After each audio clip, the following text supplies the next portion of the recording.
যোৰহাটত 1 অক্টোবৰত অনুষ্ঠিত হোৱা হিয়াৰামঠু জুবিন গাৰ্গৰ ৰাজহুৱা আদ্যশ্ৰাদ্ধলৈ প্ৰস্তুতি তুংগত।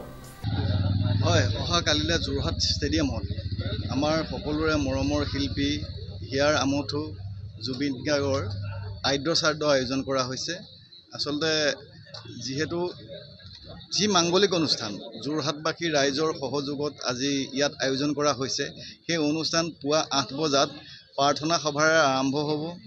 বিভিন্ন ধৰ্মৰ যিসকল ধৰ্মগুৰু আছে তেখেতসকল আহি প্ৰাৰ্থনা সভা আৰম্ভ কৰাৰ পাছতে প্ৰায় 9 বজাত ইয়াতে এই শ্ৰদ্ধাঞ্জলি অনুষ্ঠান আৰম্ভ হ'ব, মুকলি হ'ব। গতিকে বিভিন্ন দল সংগঠন তথা ৰাইজে ইয়াত শ্ৰদ্ধা জনাব তেখেতক শেষবাৰৰ কাৰণে, আৰু তাতে চিতাভস্ম থাকিব। গতিকে চিতাভস্ম ইয়াত প্ৰদৰ্শন কৰা হ'ব।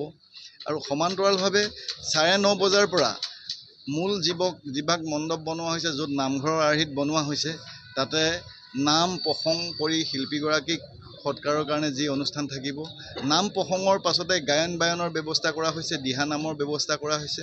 পৰ্যায়ক্ৰমে তেনেধৰণে কাৰ্যসূচীসমূহ কৰা হৈছে আৰু সেইধৰণে আজি আমাৰ মৰমৰ শিল্পীগৰাকীক শ্ৰদ্ধা জনাব, আদ্যশ্ৰাদ্ধ আয়োজন কৰিব। তাৰ সমান্তৰালভাৱে যিহেতু পৰিয়ালৰ কিছুমান নিয়ম আছে, পৰিয়ালৰ লোক আৰু পুৰোহিত বা যিসকল পৰিয়ালৰ লগত জড়িত ব্যক্তি তেখেতসকলক লৈ কিছুমান মাংগলিক অনুষ্ঠান আছুতীয়াকৈ হ'ব। আৰু সেই অনুষ্ঠানতে মৎস্যপৰ্শ বুলি এটা অনুষ্ঠান ৰখা হৈছে। এই কেৱল পৰিয়ালৰ লোকৰ কাৰণে সেই অনুষ্ঠানটো ৰখা হৈছে, ইয়াত ৰাইজৰ লগত কোনো কথা নাই। তাৰ সমান্তৰালভাৱে ইয়াতে এটা 20টামান কাউণ্টাৰ থাকিব। 20টামান কাউণ্টাৰ থাকিব। সেই 20টামান কাউণ্টাৰতে আজি আপোনাৰ ৰাইজৰ কাৰণে মাহ প্ৰসাদৰ ব্যৱস্থা কৰা হ'ব।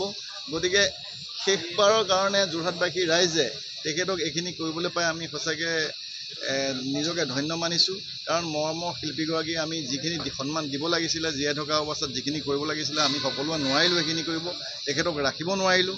গতিকে আজি তেখেত আমাৰ মাজত নাই যদিও তেখেতক ভৱিষ্যতৰ সময়ত কেনেকৈ জীয়াই ৰাখিম তাৰ কাৰণেও আমি সকলোৱে চিন্তা চৰ্চা কৰিব লাগে বুলি ভাবি মই এই কথাখিনিকে অনুভৱ কৰিছোঁ। যোৰহাটৰ ৰাইজ, প্ৰশাসন আৰু শিল্পী সমাজে একেলগে আয়োজন কৰিছে এই অনুষ্ঠানভাগী। মাংগলিক অনুষ্ঠানভাগী পুৱা 8 বজাৰ পৰা সৰ্বধৰ্মীয় প্ৰাৰ্থনাৰে আৰম্ভ হ'ব। নাম কীৰ্তন, গায়ন বায়ন অনুষ্ঠান অনুষ্ঠিত হ'ব আদ্যশ্ৰাদ্ধ অনুষ্ঠানভাগীত। বিশেষ বাহনেৰে সাংস্কৃতিক পৰিক্ৰমা বিভাগে চিতাভস্ম যোৰহাটলৈ আনিব আৰু প্ৰতিচ্ছবিৰ সৈতে সংস্থাপিত কৰিব। শ্ৰীমন্ত মাধৱ বৰুৱাৰ ৰিপৰ্ট, নিউজ নাও।